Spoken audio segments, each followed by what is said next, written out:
Hi there, Steve Arterburn here, and thanks for joining me for Going Deeper. Now, if you've tuned in past few days, you know that we're in a series on the magnificent marriage and how do we get one of those, and the belief that no one is hopeless. We've talked about communication. You might want to go back to YouTube and look at that if you're struggling with communication. We talked about feeling loved and why you don't, and how you get to that place where you do feel love.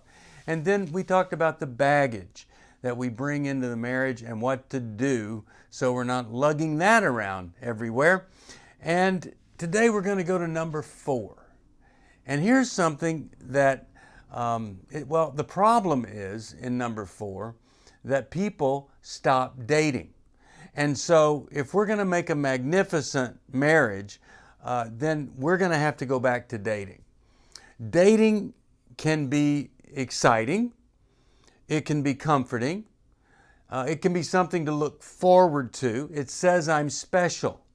That's why it works so well when you're in love and you're not married. You date. Something to get dressed up for. Well, if you just all of a sudden stop doing that now that you're married, you're making a big mistake. So for some people, and I think that's newlyweds who in the first year that don't have any children yet, I would say it would be really important if you're kind of thinking, man, this marriage ain't all I thought it was going to be, or this isn't exactly what I thought I was getting into. Very different. And why don't you try this? Why don't you try kind of a medium level couples night out around Tuesday, Wednesday, or Thursday in the middle of the week, and then do something special on the weekend. A great date on the weekend, Friday night, Saturday night, maybe even Sunday, whatever it is, but plan on having some dates. If you want a magnificent marriage in that first year, you're going to need to do what I already talked about, communicate. You're going to need to look at the baggage you brought into it because it opens up. It just springs open once you eat a little bit of wedding cake. And you're also going to probably need to look at this issue of feeling loved. Well, here's the 4th one in that first year. If you stop dating, man, it can be trouble.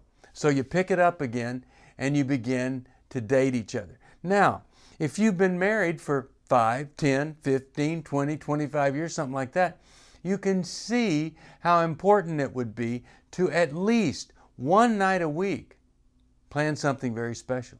Let's say you're 80 years old and you're living in assisted living. Well, then you can't get out. If you're in a nursing home right now, you're confined. They're not going to let you out or anybody in. Okay, do the best you can. If you have a communal dining, sit at a table by yourself.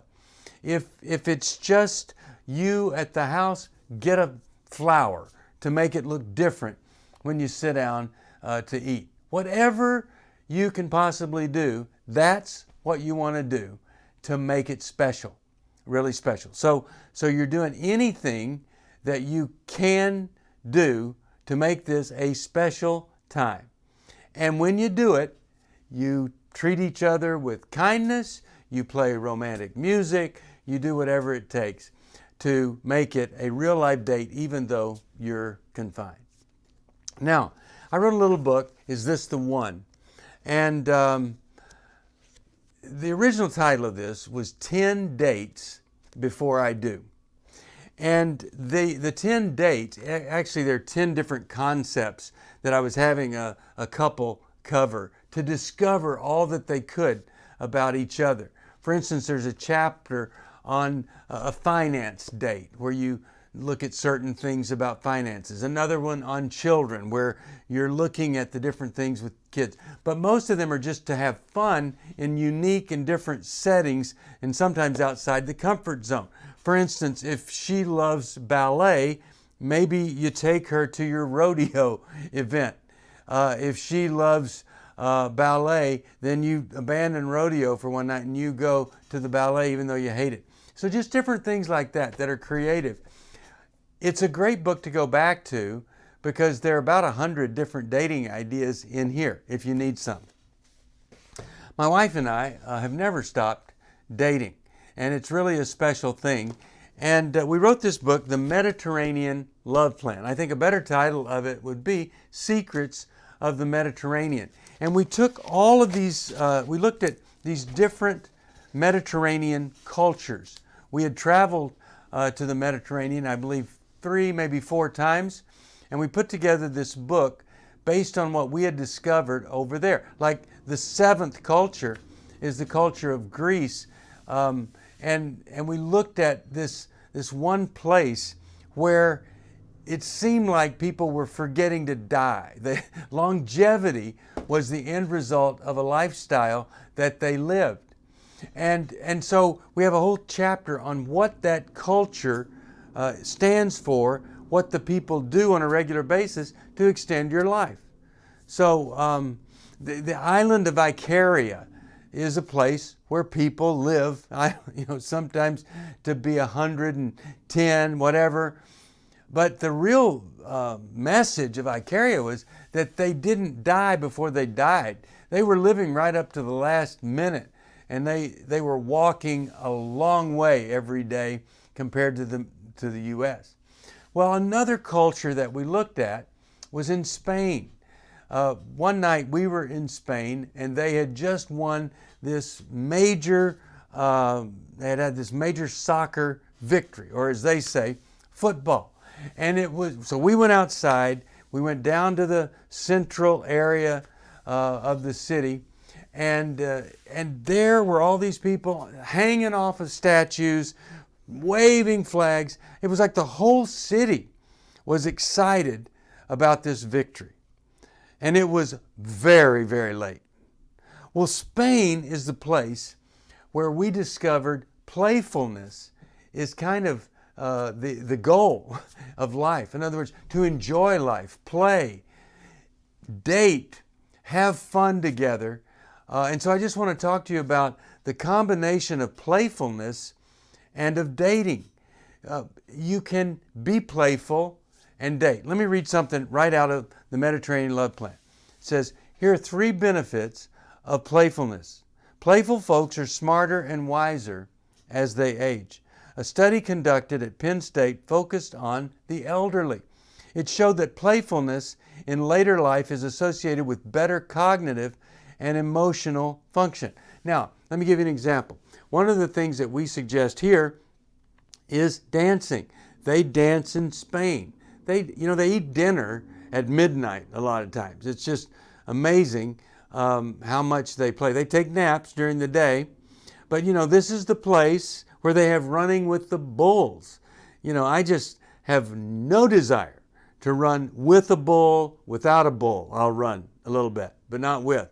This is where they have, I think it's La Tomatilla, could be El Tomatilla, I think it's La Tomatilla, but that's where it's the biggest food fight in the world. They throw tomatoes at each other. Thousands of tomatoes thrown. They have fun. They throw plates and break them in the exuberance of the moment. And they sit and talk and joke and laugh. And they dance. Now think about it. If you're dancing, and that's part of the date, that's part of the play, your feet are moving, your body is moving, your brain is working, you're focused on your partner, you're having to do stuff yourself. It keeps you alive and vibrant way to the end. But the other thing it does, if you're young, it gives you something to do. If neither of you dance very well, it's just not part of your life. Think about this. Both of you would be getting out of your comfort zone. Both of you taking a lesson would be an adventure. And you would have a very, very vibrant relationship centered around this new thing. And then you would enjoy dancing. Dancing involves great music.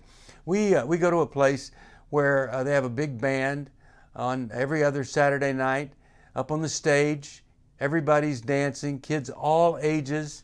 And it's a wonderful environment, and it's fun, and the music's great. It's just adding some texture and another level of enjoyment to our lives. And so I just want to say that's a great way to play. Playful people have less stress. This is another benefit. University of Illinois The associate professor and playfulness expert Lynn Barnett says people who are playful don't run away from stress. They deal with it. They don't do avoidance because of this, they actually experience less stress overall. Makes sense. You know, if I am struggling and I'm afraid and I'm shut down, what do I do? Do I avoid that kind of fear? No, if I want to resolve that and get through the fear, I hit it head on. The person that's afraid to fly has to get on the plane and fly, face it head on. You go and meet the pilot if you're afraid to fly. And you meet the guy that's in a uniform who's been trained, and you come to discover a real life person who cares more about that plane not crashing than you do. A person who's more qualified than you to judge whether or not it's safe, and that person's flying the thing. And he's saying every day, I believe that this is safe, I'm going to fly this thing. You look at statistics and you discover things that are factual if you're afraid of flying. You face it and you realize that you've got a greater chance of dying in a car wreck on the way to the airport than you do in a plane crash. You look at how many cars crashed today and you look at how many planes crashed today. Most likely none crashed today, a commercial flight. So you do all of this, see, facing the fear, getting beyond it. Well, the same way with stress. Whatever is stressing you, that maybe it's not a fear, but you face it, you deal with it, thus you're eliminating the stress rather than dragging that stress on and on with you. You don't want to do that. So that's the benefit of being playful, is people who play don't run away from their stress as much, they deal with it. And then playful people are self-entertaining and they're rarely bored.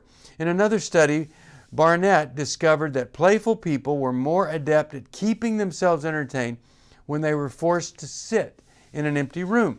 The low playfulness people hated it. They couldn't wait to get out of there, says Barnett. The playful folks actually enjoyed sitting in a boring room even though they didn't do anything. The researchers could observe that they were just in their heads, they entertained themselves. So you can see that if you're married, you don't have to have a bunch of stuff going on. You have a mind that is able to entertain itself, to enjoy life no matter what. So in this book, where we've tried to take this cultural value of playfulness, we provide, just like we do in every one of these cultures, 13 different ways to be playful. And these are 13 different things that you could do on a date. For instance, if you're playful, rent a movie, or if you've got it at home, watch a movie that's guaranteed to make you both laugh. So you make a date. Maybe you order dinner in, or you go pick up dinner, or you make it together. You stick a candle in the table. You have a dinner, and now it's a movie, one of these movies, Elf, Groundhog Day, Princess Bride, and you enjoy each other, and you laugh like crazy. Well, I've got many, many more dates like this in the Mediterranean Love Plan. 7 cultures, and there are 13 ideas to do together in every culture. And then, is this the one, formerly known as 10 dates before I say I do, or 10 dates before I do? These are creative ideas on dating. If you've stopped dating and you're miserable, just this little element can produce some freedom, some variety, some relief, some abilities for you to be a much better partner and take this dull and boring and miserable relationship out of the dullness and the boredom and the misery and take it right to the next level. That's what we want to see for you. Now, I'm really glad that you've joined me here. And I hope that this is an example of going deeper into marriage, and that your marriage in the long run becomes a magnificent experience for both. If you want these books, you call 1-800-NEW-LIFE. We'd love to hear from you. You can also email me at stevesocial@newlife.com. Ask a question, whatever, I'd be glad to answer it. Thanks for joining me. I'll see you tomorrow. We'll go with that number 5 idea, which is avoiding the hard talks. We're going to teach you how not to avoid the difficult talks in your marriage. See you then for more Going Deeper with Steve Arterburg. Bye-bye.